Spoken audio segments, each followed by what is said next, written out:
Adventure in Pipeman on W4CY Radio.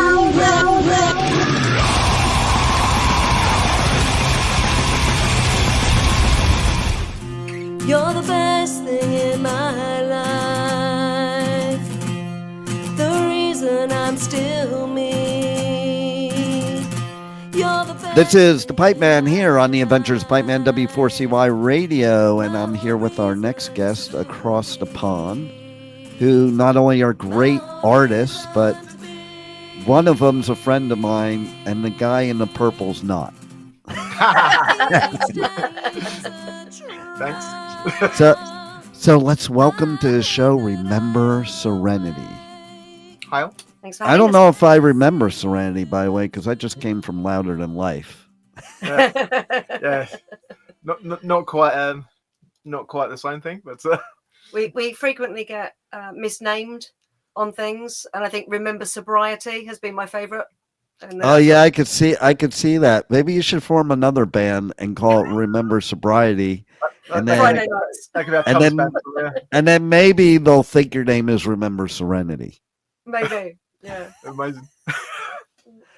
I don't remember Sobriety either, No. but Yeah, that's not okay. right now. Now, actually, I do. I know Wayne doesn't, and I can't believe I forgot to put my signature for your. See, I fucked up for my. That's my signature right there. There you go. I mean, that's The other the autumn backdrop as well. Yeah, there you go. See, I was so busy making the backdrop that I forgot that I had to put on the sunglasses, because I do all my interviews in sunglasses, and with the sunglasses, it's hard to read anything. So you know that I'm not using a script or notes or anything. Fair. You know? Fair.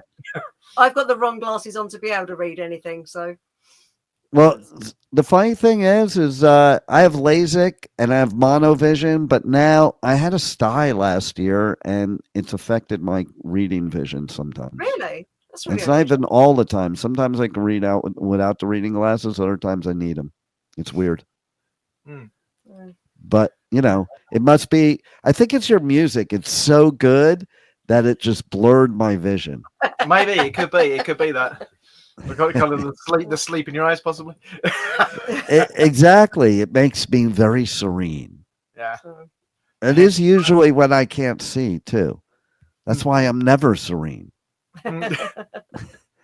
But in all seriousness, man, your music is badass.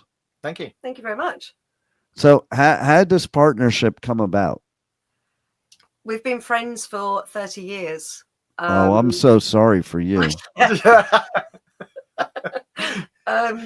We actually initially met because a mutual friend of ours knew that Wayne was looking for a singer for, band way back. And I thought it was a chat up line and told him I wasn't interested. So didn't sing for him 30 years ago. And it took, 27 years or something to finally. Nice. Yeah. But no, like I say here, so obviously we have got a bond, obviously, from 30-year friendship. So it's very easy to do this. Like when sometimes you're in bands and there's very much difference of opinion with this between the bassist and the singer or the guitarist and the drummer or whatever. But with this, just the two of us makes it easier. I think, as well. Actually. And the fact that we're very very like-minded, so it kind of works well. So I mean, with Teva, for example, there's a song called Teva, which we'd entered a songwriting competition, and we were given this one line, and I was then heading to America. I think it was one of the times I went to see Lauren, but I was heading to America, so I was sitting at the airport, and I thought, right, when I get back, we've literally got 4 days to have, 4 or 5 days to have this song ready for this competition, so probably should start doing something. So I was sitting at the airport lounge, and I quickly wrote some lyrics and sort of sent it to Den. Then got on the plane, blah blah blah. When I landed in New Orleans, Den had sent me a message which basically had the second verse and the rest of the chorus. So we kind of wrote the song in two different countries, both in England, sort of thing. But then when we got back, literally I just picked up the guitar and something comes straight out, didn't it? Yeah. It was really that song was just like the fastest we've done. I think. It was. it just comes together really well. But that was again, the lyrics are about our friendship. So Yeah. we were given the line, two birds of a feather. And obviously you're given that line, you've been best friends for 30 years. It's pretty, the lyrics come quite simply, you know, because you just got that one line in it and it's kind of worked. So it was something that we could relate to. And as I that kind of inspired us to write quicker, didn't it? Yeah. Yeah, we've definitely been more prolific since then. Yeah, up to that point, we were very slow with writing new songs, but now we're, kind of knocking them out quite quickly. So I love it. And I, at first when you were saying you met, I thought she was going to say you guys met on Shiprock. And I was going to say, I'm going to tell Lori that this is a pattern. No, but no. No, Shiprocked back then. I was on Shiprocked in 23. So nice. With Wayne, we were already friends, obviously. Yeah. Yeah. Well, it is always better to be friends if you're going to be in a music project, because absolutely. Otherwise it could be hell. Like I see bands that you can tell they don't like each other. Yeah. And it's like, wow, that would really suck because you can't escape them. It's not like a job where you could go home. You're stuck with this person like all the time. I think the family ones, I think, are probably the worst for that, actually, when you get this sort of sibling rivalry and that kind of thing. I think that can. Are you talking about Oasis? Oh, they are on the list, obviously, but yeah, I mean, even ABBA, they all fell out. They were all married, and Heart have recently fallen out as well, haven't they? So, Fleetwood Mac. Yeah. Let's say when Den, because Den's actually the second singer of Remember Serenity, and when I was looking for a new singer, and my girlfriend at the time, she sort of said, "What about Den?" And I was like, "Not sure." Because obviously me and Den have been such good friends for so long, and then when you add that element of being in a band together, you get the different disagreements, and I thought, we don't want to affect our sort of our friendship sort of thing. So we sort of said from the off, if we start arguing about band stuff, then friendship comes first. Friendships first. But that's a good rule. 3.5 years in or whatever since you joined, and we're still good. We only fall out as much as we normally do, don't we? So I don't think we've ever actually had a rail. No. Maybe nice. Yeah, we'll have one on a live stream later. Well, and it's funny because you were saying before about like having two people in the band can either be really good in that scenario or really bad. Yeah. Like, because at least if you have like 4 or 5 people in the band, there's buffers, there's people that like, there's more of a, I would say, can be more of a democracy. But when you have 2 people, it's like, it's either a hard yes or a hard no. Yeah. Weirdly with that though, obviously when I first joined, it was Wayne's band. I wasn't even sure if I was going to be sort of the permanent singer or if it was just a stepping stone until Wayne found somebody else. And I'm not sure if that's not true or not, actually. But it's still very much, if there is anything that a decision kind of needs to be made, I still refer to Wayne, really. I still sort of see him as his band. He's the one, he's the boss. Yeah. I mean, a lot of it as well is like my obviously extra experience of being in bands. Obviously, I've been doing bands since I was 15, whereas obviously this is really your first band, I suppose, isn't it? Apart from Gecko, that wasn't. Does that really count though? You can remember the name. That's impressive. Well, yeah. I mean, apart from stuff I did when I was younger, but actual proper band stuff. Yeah. So, but yeah, I mean, we generally agree on most things. Like music. Very good. Musically, we've got very similar music tastes, like quite varied as well, which is obviously helpful because if you get someone I like folk and someone who I like metal, you kind of gonna have clashes. But we both like both of those genres. Yeah. So right. What we do kind of works. It's like folk with a tinge of rock, I guess, is what we're actually doing, or rock with a tinge of folk, whichever way you look at it, one or the other. Yeah, and she's got to be an angel because you're very picky. So, like, she's got to be an angel to put up with your tastes. Yeah, but I am quite picky musically. So is she.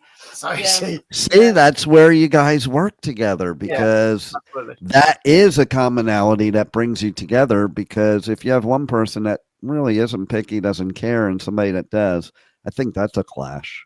big time. Yeah, absolutely, yeah. So our music tastes are very. I mean, we're actually genuinely friends because of music. We initially met very briefly. Sort of like because he was looking for a singer, and then we met again at a nightclub, and we were both in a foul mood. Don't remember why, but we were both in a foul mood. We got chatting because we were the only two people sort of sitting away from everybody else. And Wayne was talking about tattoos, and I was saying, as soon as I turn 18, I want to get my first tattoo. And he said, what do you want to get? And I went, I want to get my favorite band logo. And he went, oh, who are they? And I went, nobody's ever heard of them. Nobody knows them. And then eventually I said, oh, it's a band called Queensryche. And he literally lifted up his sleeve to the only tattoo he had back then. And it was a Queensryche tattoo. Wow. I have still only got one tattoo. It's kind of like a big work in progress. So. Wow. And so then nobody really knew in the UK, because the minute Queensryche came out, we all knew about it, but we thought it was Iron Maiden. No, we thought it was Iron Maiden at first when it came out. We're like, oh, that's some new Iron Maiden. And then we're like, oh, no, it's not. Because it did. The first album did sound a lot like Bruce. Yeah. You know? Yeah, the earlier stuff. The higher stuff that you did, yeah. Yeah. Empire, Promised Land going in. Well, to be fair, so am I actually. They're my favourite albums. Right. So. See, I was introduced to it when Queen of the Reich came out, and that song sounded like Maiden. Yeah, absolutely. Yeah, that EP is very, very Maiden. Yeah. I've never thought of that before, but you're quite right. But that is kind of wild, because how often in the world are you going to find somebody else with the same band tattoo on? You know, like especially a band like Queensryche. I don't think a lot of people have that tattoo. Like, I could see if it was Maiden, Priest, but to me, that shows your connection right from the get go. Yeah. Actually, when I find, because you're not allowed to get tattooed here until you're 18. You're not allowed to be in nightclubs either, but my mum wasn't as good.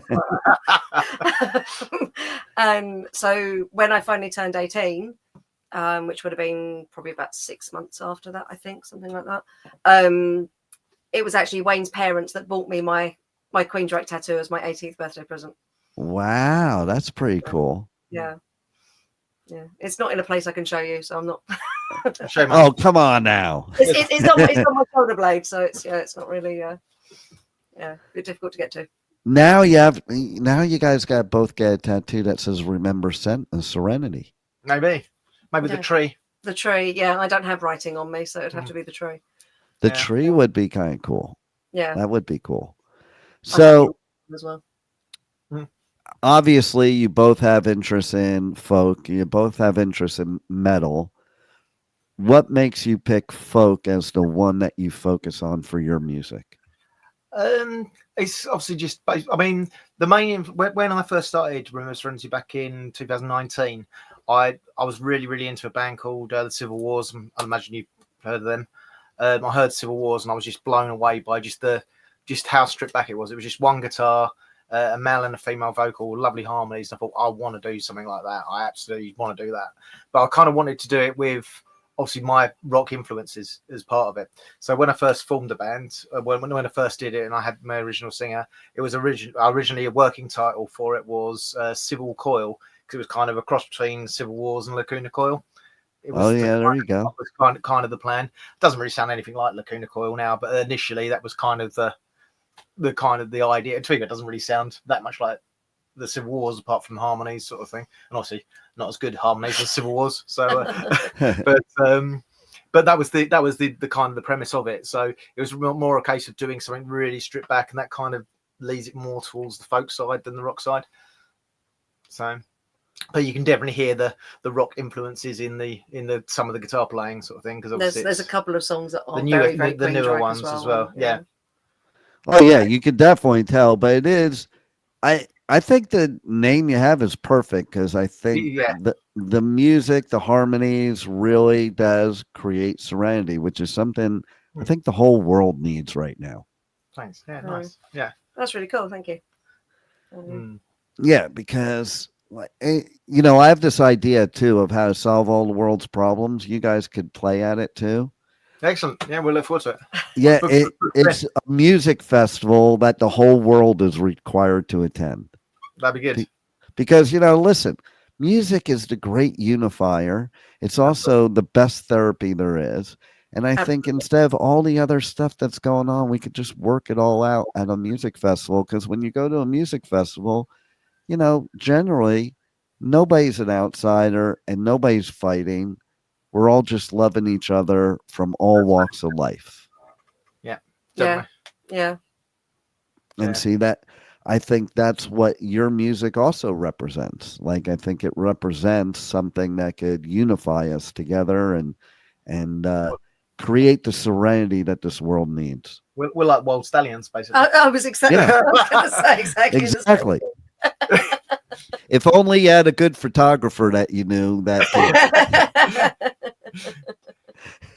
So, tell us about this new music compared to what was the evolution to get to this new EP? Right. Okay, that's a good one. We basically we obviously when we first started recording and the idea of recording, we had 7 songs, I think, and then I had the idea of we keep trying to record ourselves at home, and then it was a case of every time we would get to a certain stage, we then stop, or something would distract us, or so we never really finished it. Then we met this guy who had his studio in his garden. He was 16 at the time. Yeah, he's just turned 17. So the guy who produced all 4 of our EPs. He's a 16-year-old produced it. Just turned 17. Yeah, that's amazing. He did all 4 of our EPs. It's Tetro Studios in Rayleigh in England. But Moss is an absolute legend. So we kind of heard that he had a studio. So I asked him, "Can you send us a recording of something you've done that's similar sort of stuff to us?" And I heard it and I thought, do you know what, that's better than I'm going to do in the next year if I get round to it, So I thought, do you know, how much for a couple of days in the studio? And he gave us such a good price. We're like, yeah, no brainer, we'll do that. If it comes out rubbish, then we haven't lost a lot of money. Right. But it came out the first EP, Winter. We really were like, yeah, this is great, So we obviously booked him for spring, then summer, then autumn. Yeah. And but yeah, so the writing process, which was the question, wasn't it? So what is the writing process?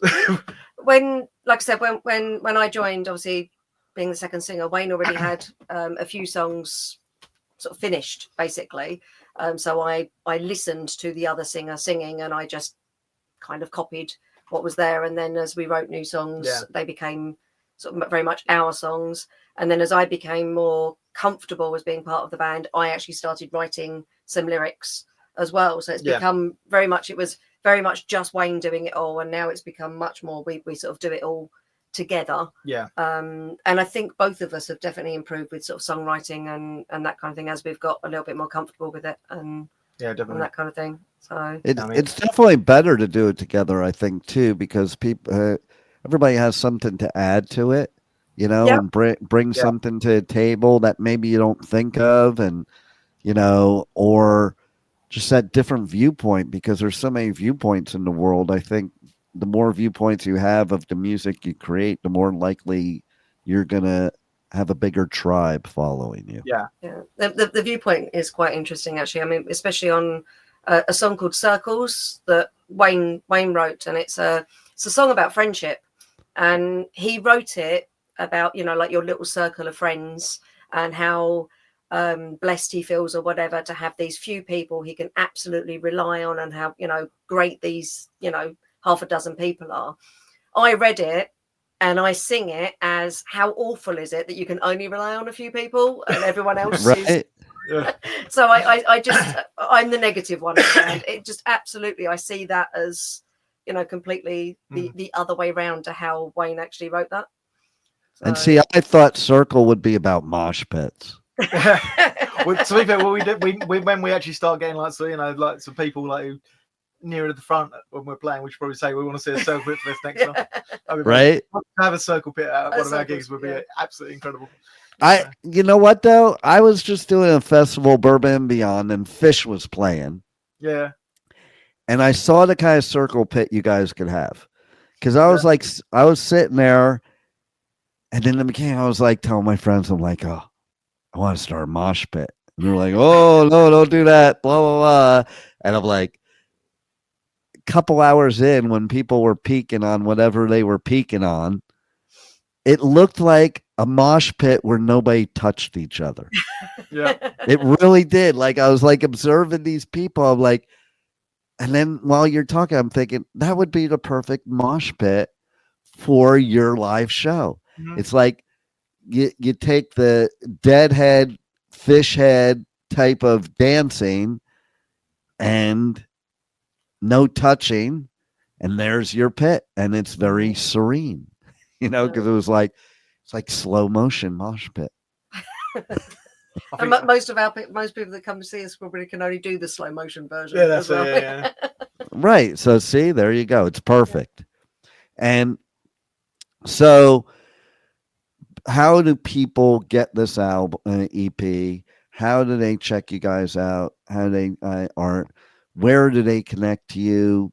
Where do we create this circle of your now musical friends?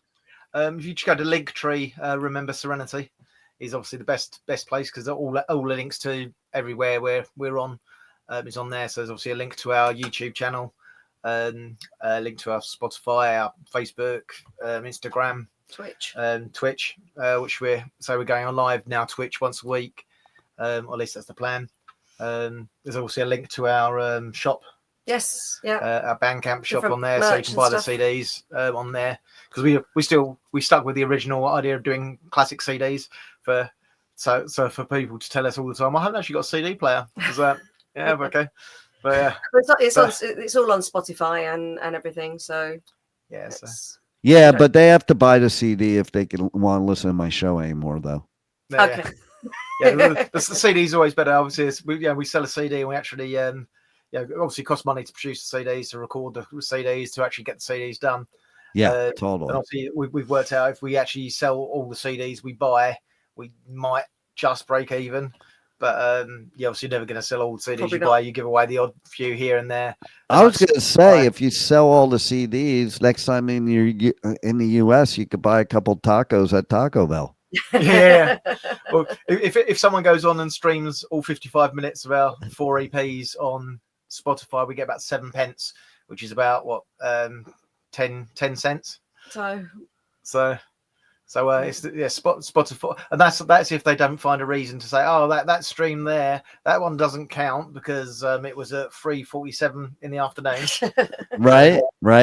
So, but like I say, I mean, really, we never started doing this to make to become millionaires, famous to all the world. I mean, that'd be nice, but we're like old. We're old and like, so on the downward part of the hill now. But like I said, we do it because we love doing it. We do it because we like telling the stories that we're telling. Obviously, all of our songs have got some relevance. So we don't write a song that's just there's some words that are catchy, Sweet Caroline, blah blah blah, kind of rubbish.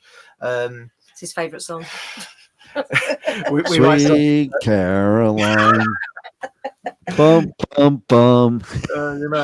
But all our songs have got a story to tell. That was very much inspired by Bad Flower when I saw them on Shiprocked in 2019. I think literally just saw them, and it was just like there's a couple of their songs were amazing, and then I saw them live and they were incredible. So I went back and revisited their first album, and like reading the lyrics, and then lyrics then become really important because they're really such strong lyrics. Josh Catch writes. I love Josh. He's the coolest too. But like what I love too is one of the festivals they played, he had laryngitis. Yeah. So he just had the crowd sing all the songs. Yeah, I heard about that one. Really? Yeah. It was the coolest show, and it was a ballsy move because you're going to get hate sometimes. Yeah. But man, I thought it was the coolest once in a lifetime show ever. To be fair, to do that rather than just cancel, that's some of the stupid excuses I've heard for bands cancelling. Yeah, no doubt. To me, that's a professional. The show must go on. A Bad Flower fan is going to prefer to see that than I remember I saw Sepultura actually once. This was literally just after they sacked Max, because I saw him with Max at Brixton, which is the last gig he did with them, and then they sacked him, and then they were playing at Donington, which wasn't before it was Download, And literally they still played, even though they just sacked their singer. But they had like Evan and Billy from Biohazard, and I think Jonathan Davis did a song with them, and they just had other people who were on the bill. I think Burton C. Bell did a song, and it was just like Sepultura with guest singers, and it was just that was amazing. It was so good. That's pretty cool. Yeah, and as I say, I imagine that being at a gig, I mean, Josh is there playing the guitar, so it's not like he wasn't there, Right. So he was there, and it was just I imagine that was a special gig. It was. And then like right after COVID, my third show I had to cover, since you mentioned Jonathan Davis, was Korn. And Jonathan Davis had COVID and sat in a throne like Ozzy did, and imagine him just sitting down. But he and he performed with COVID sitting in a throne. Wow. Like that's dedication right there. You know? They are one of the bands that I have missed thanks to a terrible excuse, though. So, they were meant to be doing Ozfest, and one of them was expecting a baby. Obviously, wife was expecting a baby, so they cancelled, and she was like 5 months pregnant or something. She wasn't nearly about to give birth, but and Foo Fighters covered. It just That's weird. Like you're not even ready to give birth, and that was the excuse. Yeah, that was the reason we were told. Yeah. Wow, that's a trip.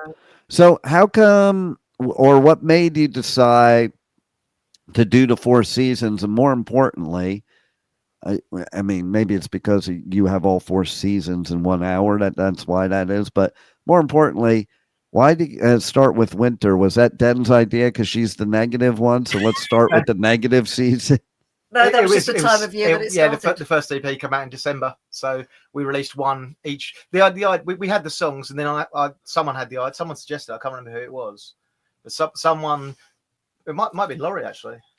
I don't remember who started. I thought it was your idea. No, it's Laurie's fault then. It might be Laurie. Don't ever do it. Anyone out there, don't do it. She said, whoever it was who said, why don't you you got all these songs, and we want some sort of concept.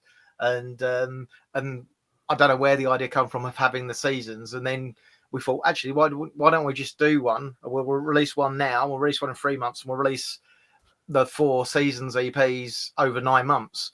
So basically have a year to release the 4 EPs, which was a great idea. And obviously, then we showed the. I asked a friend of mine about the artwork, and she just knocked that up for us. And it was the concept was there. It was born, and then it was like. At the time we had 7 songs, and there's 16 songs on the EPs. So once we got to about sort of summer, we were like, shit, we're running out. To write some stuff. We're running out of songs now. so we had to quickly squeeze some more songs out. But no, so that was the idea. So. Well, the good news is in the UK, all 4 of those EPs would be appropriate any month of the year there. Yep. Yeah. Exactly. Well, it was summer yesterday. It's winter today. So. Right. Exactly. I'm surprised it took till today to become winter. I was thinking of getting a couple of special edition autumns done with fall on them instead. Yeah, you could do like a special vinyl that is made with leaves. No, that could be good. That's cool. Yeah, someone asked me about vinyl the other day. I said, "Are you going to get vinyl done?" Because I collect vinyl. I was like, we kind of, you have to get like 100 vinyls done, and it costs like well over £1,000 to get like 100 vinyls done. So are we going to get like spend over £1,000 just for one person? For one person, yeah. Not well. How about I want you to put it out on 8-track. Yeah, mini disc. I love the mini disc. Mini disc was a great system. Yeah. I loved 8-tracks because it would interrupt the song in the middle of tracks, and if you didn't have a matchbook, it would play in slow motion. It was really good. It was great quality. I think I gotta turn my radio station into like an 8-track radio station. Nice. Yeah, Dan's got an 8-track, and I remember he was using it. I was just like, why are you using this? And he's just retro. He just loved it because it was just retro. So he just used it. So yeah, I wish I kept my 8-tracks because it would be kind of cool and funny, because I had Blizzard of Oz on 8-track when it first came out. So Mr. Crowley would fade out and during the end of the second track and fade back in the third track. Nice. Amazing. So what else do you want to tell the listeners about you guys, about your music that they need to know?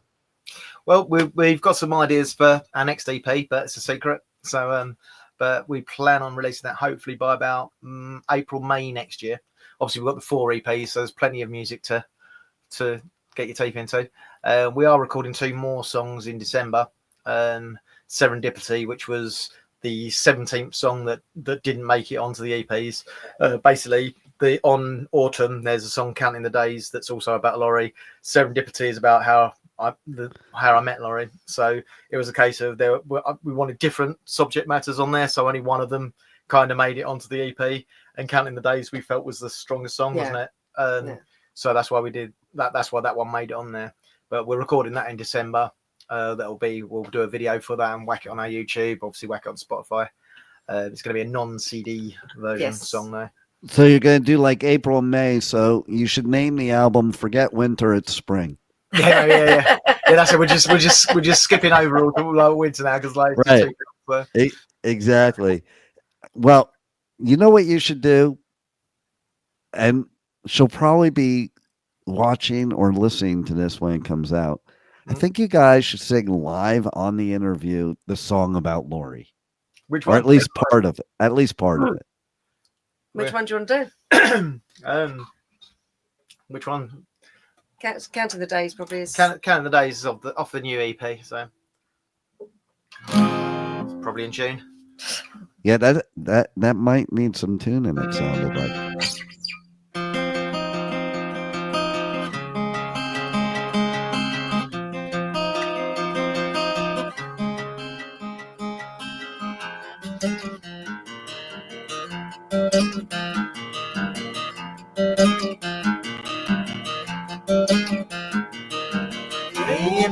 Thoughts in my head and my chance of sleeping, wide awake until daybreak. Inside my heart is bleeding.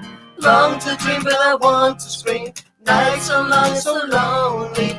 Counting the days till I see you again. Miss you, my one and only.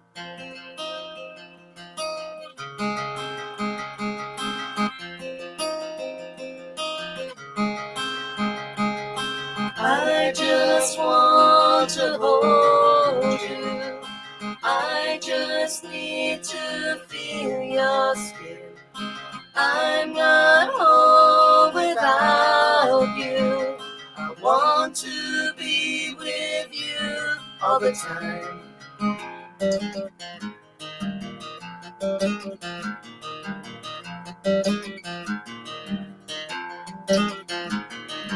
Through the day my mind is away, thinking of places that we've been, remembering times that were truly sublime, fabulous sights that we've seen. Yet today we're so far away, yearning I feel overwhelms me. Thoughts in my mind that sever our bind, leaving to my heart's bleed.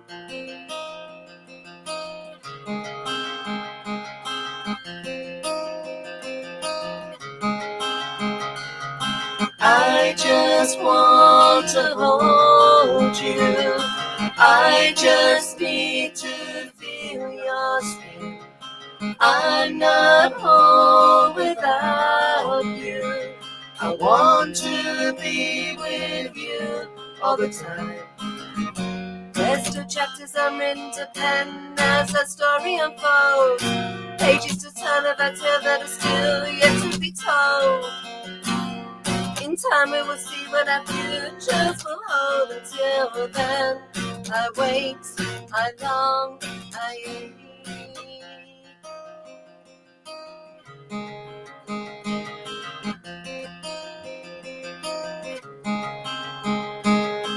I just want to hold you. I just need to feel your skin. I'm not home without you. I want to be yours for all time.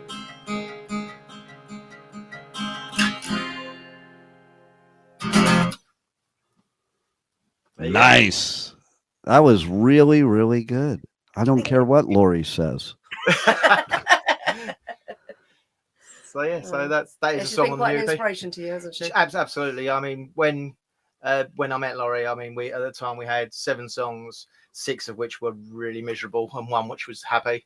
And then it was just a case of like, since then, now we've got kind of 50-50 happy, sad sort of balance now. So we can start writing miserable songs again now, because obviously it kind of suits the mood of the music a bit more if they're miserable. Even I wrote a happy one, didn't I? Yeah. So yeah. But obviously that one's a bit sad. I mean, the other 2, there's 3 songs about Laurie.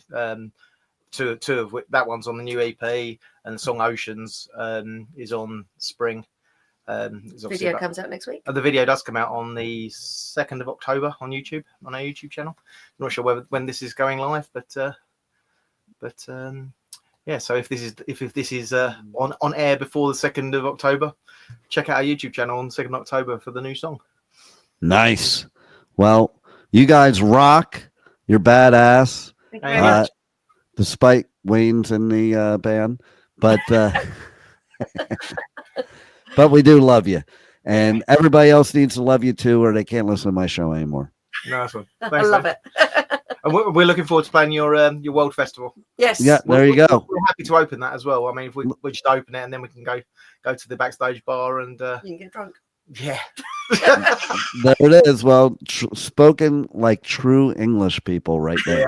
Yeah, Well, you guys rock, and everybody definitely has to get all of the EPs and check you out. You're super talented, and thanks for being on the Adventures of Pipeman. Thanks Thank you very much for having us. Thank you. Thank you for listening to the Adventures of Pipeman on W4CY Radio.